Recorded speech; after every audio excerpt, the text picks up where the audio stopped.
riche. Bon, alors, pour revenir au débat, justement, la question c'est de savoir comment gérer une relation dans laquelle madame gagne nettement mieux que monsieur. On parle de respect, on parle également de satisfaction de soi, de jalousie, comme maman Suzanne l'a soulevé tout à l'heure. Ça peut devenir un sujet assez délicat lorsque madame sent qu'elle est devenue quelqu'un et que monsieur n'arrive à rien faire.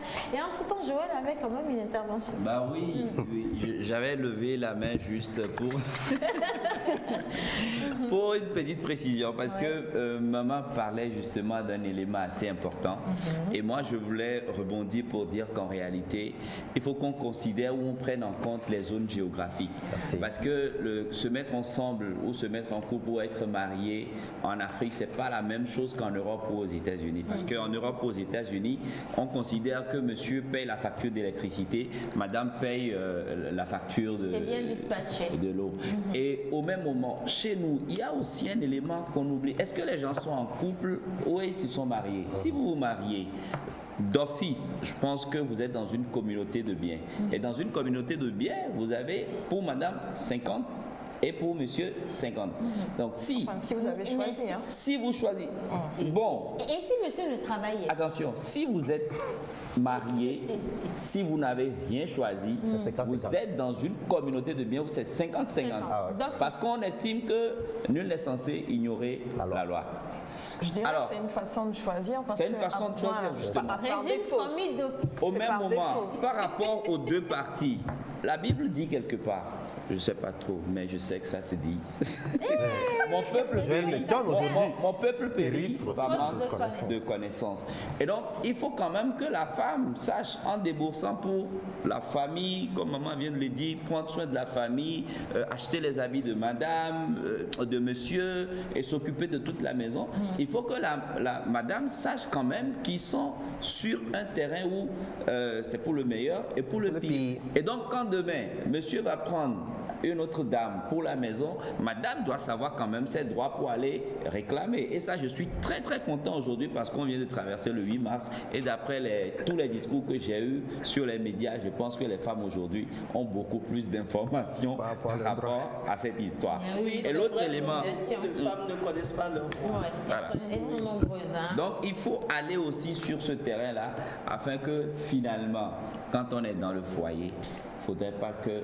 Ce qui se passe la plupart du temps, c'est quoi? C'est que quand la femme a un peu d'argent et que le monsieur n'en a pas assez, tous les actes de la femme sont interprétés autrement et à chaque fois suivis d'un procès d'intention. Et quand dans le couple, il y a tout le temps des procès d'intention, vous n'êtes pas très loin du déséquilibre. Et aussi l'autre élément qu'on ignore mais qui a beaucoup d'impact sur le couple, c'est que quand on se marie là, vous êtes deux. Vous êtes deux à vous marier. Tout ce qui va arriver, vous êtes deux à supporter. La plupart du temps, on a des cousins, non, des amis proches de la famille. Excusez-moi pour les femmes, mais c'est les femmes qui développent trop cette aptitude. C'est l'ami de la famille, c'est l'ami du couple. Non, on doit préparer aujourd'hui, on doit venir manger chez nous, machin. Et finalement, ce qu'on considère le plus, c'est eux qui sont les micros. D'accord avec toi. Je vais terminer, Joël. vous avez la parole. Oui. C'est eux qui constituent le micro, le porte-voix. Et quand on pète dans le foyer, c'est toute l'église qui est au courant qu'on a pété aujourd'hui. Je m'arrête là avant d'avoir... Alors, Lilis n'est pas forcément d'accord avec toi. Oui, parce que la plupart du temps, si je ne m'abuse, c'est l'homme qui ramène ses amis et tout à la maison pour faire à manger. Tout ça. Dimanche. Il fait le macho. Ah ben ouais, attention, Joël, juste sur ce point, je suis pas. Peut-être nous on ramène la famille, on ramène les gens dans la maison quand il y a match. Je suis d'accord, c'est quand il y a match. Pas forcément Pas seulement quand il y a match. Il y a des hommes également qui ramènent leurs amis à la maison tous les week-ends parce que leur femme cuisine assez bien. Ça c'est pour faire honneur à la femme. Même si c'est pour faire honneur à la femme, il faut savoir que si vous êtes deux ou trois et que vous dépensez X montant pour la nourriture à la maison, lorsque vous ramenez des gens, vous devez savoir automatiquement que cet argent ne va plus suffire. Oui, peut-être que l'homme, donc pour lui... il y a des hommes qui font ça, mais qui ne pensent pas que ça creuse des trous dans le foyer. Mais peut-être que l'homme est comme moi. Plus vous donnez, plus vous recevez. Donc, il faut donner. Alors, nous avons également les avis des téléspectateurs qu'on va voir en image avec la complicité de la régie. Les gars, vous pouvez les envoyer à l'écran au moment où nous parlons, ça ne dérange pas du tout. Mais la question, c'est de savoir, je vais rebondir un peu sur la réponse de Joël. Lorsque vous choisissez, par exemple, votre régime et que c'est du 50-50, et s'il arrivait que monsieur n'ait pas, par exemple, un travail, qu'il soit à la maison à ne rien faire, mais vraiment rien faire du tout, et que vous avez l'impression, vous en tant que femme, de toujours tout apporter à la maison à un moment donné, ça aussi, ça crée un autre problème, maman. Ah oui, ça crée beaucoup de problèmes. Et en ce moment, la femme pense quoi? La plupart du temps, j'ai reçu des femmes qui disent que et soigner les tafous, et soigner les films. Mais mon mari m'exploite, mon mari me vole. Elle se dit que son mari la vole parce que le mari la laisse faire toutes les dépenses à la maison. Sans gêne vraiment, voilà le mot.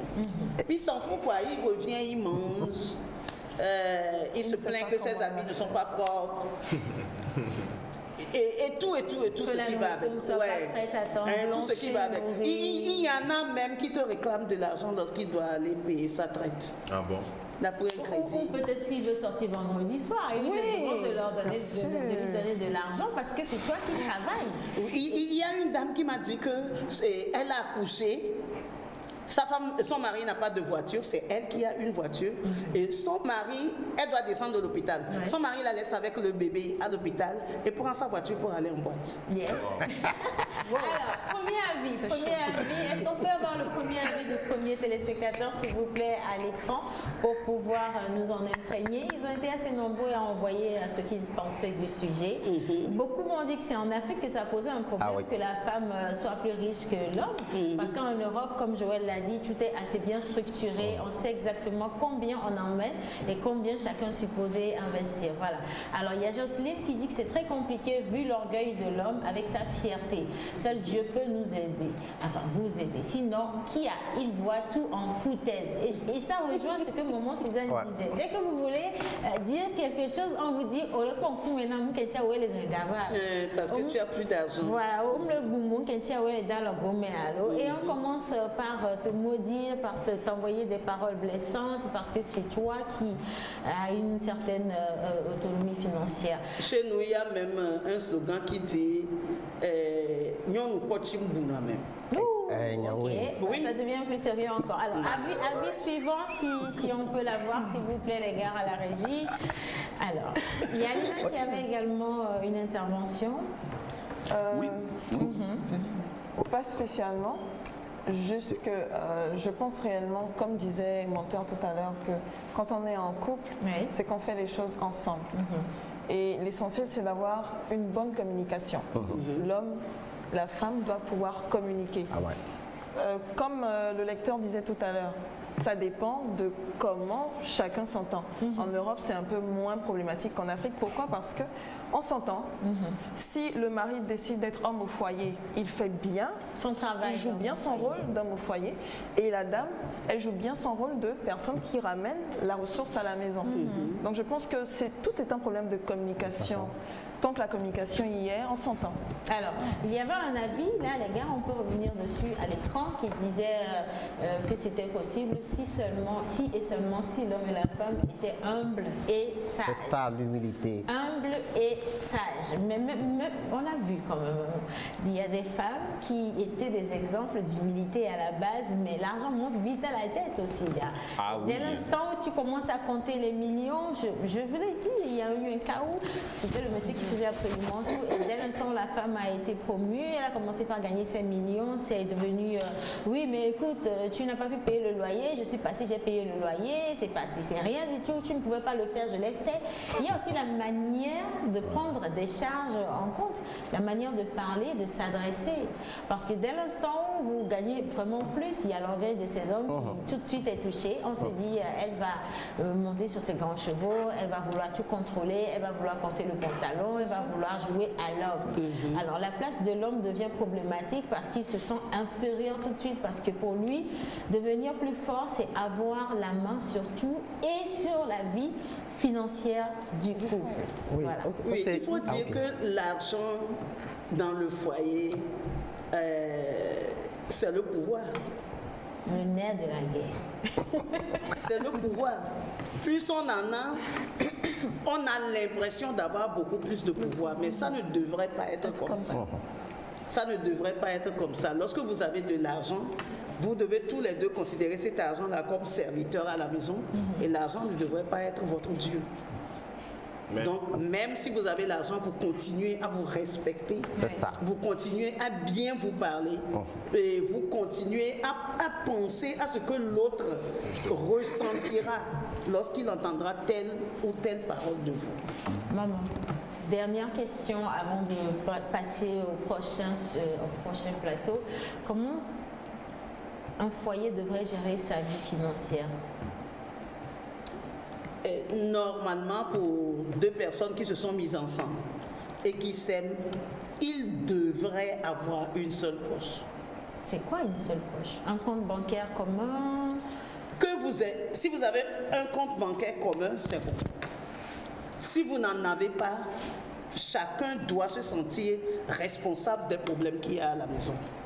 Et même quand monsieur n'est pas là et que même quand monsieur ne peut pas sortir de l'argent, il faut que la femme puisse se dire que je peux le faire. Et il n'y a pas de problème, c'est ma maison, je peux le faire. Maintenant, qu'est-ce qui fait que les femmes se rebiffent et refusent de tout faire, de faire ou bien de faire quoi que ce soit? C'est lorsque le monsieur ne les traite pas bien. Oui. Ta tête va tomber. C'est lorsque le monsieur ne les traite pas bien. Chaque fois, c'est des paroles blessantes.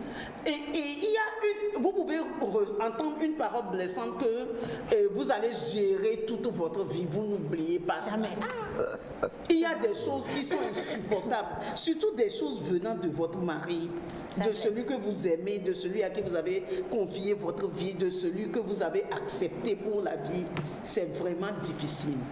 Donc, il faut que l'homme sache traiter sa femme avec considération, avec respect. Il faut qu'il lui démontre son amour. La femme ne veut que l'amour. La femme ne recherche que de l'amour. Lorsque vous aimez la femme, qu'elle sent vraiment que vous l'aimez, que vous le lui démontrez, cette femme-là, si elle a 1 milliard, son milliard sera pour vous. C'est que les hommes ne comprennent pas. Mamie, Maman a donné une idée. C'est vrai, c'est une question de société.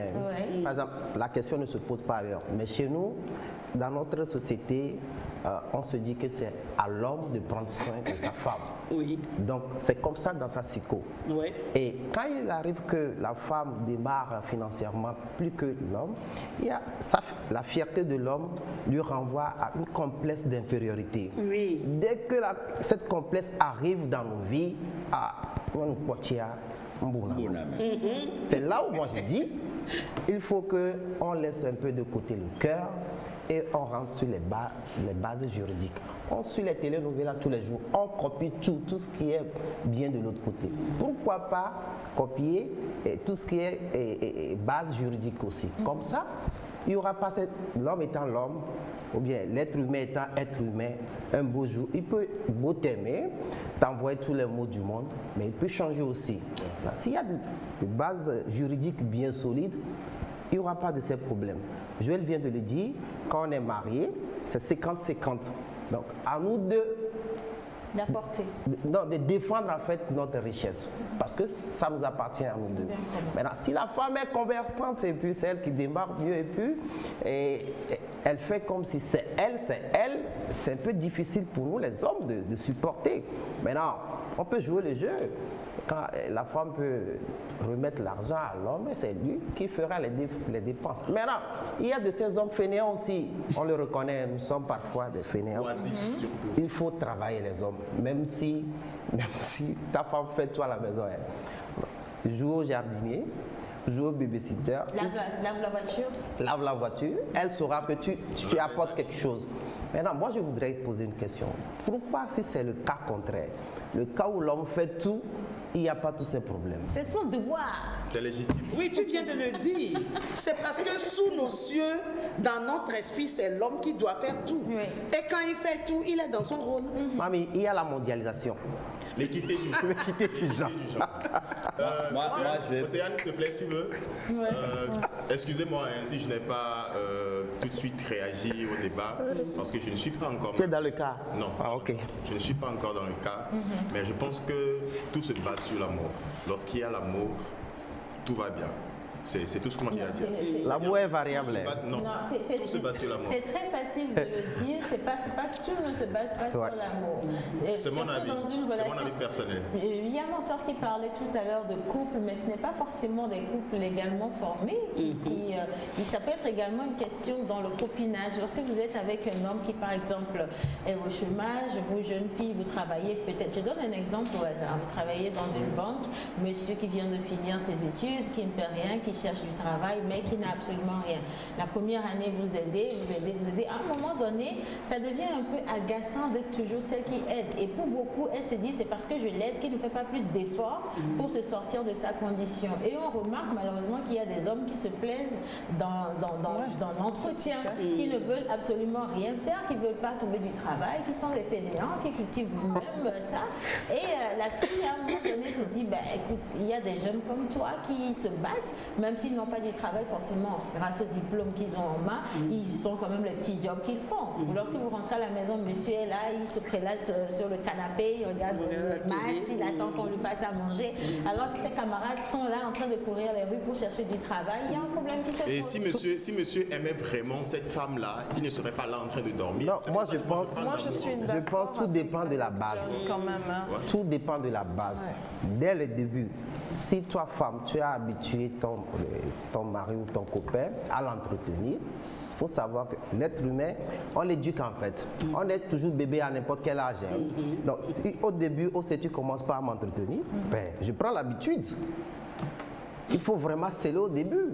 C'est pourquoi je dis de laisser une histoire de cœur. Tu prends pas seulement aller sur des l'habitude, bases. tu prends goût aussi. Ok, d'accord. Alors c'est juste la première partie du débat. Nous allons revenir dessus le jeudi prochain. Et nous allons, si vous le permettez, le sujet me fait suer. Il faut qu'on parle de spa, il faut qu'on parle également de cinéma avec nos invités spéciaux, finir avec un peu de sport avec notre cher John Badaï. Merci infiniment, maman Suzanne, pour cette première partie du débat. Ce n'est que la première partie. On n'a pas pu lire les avis des téléspectateurs. Le téléphone va arriver d'un instant à l'autre.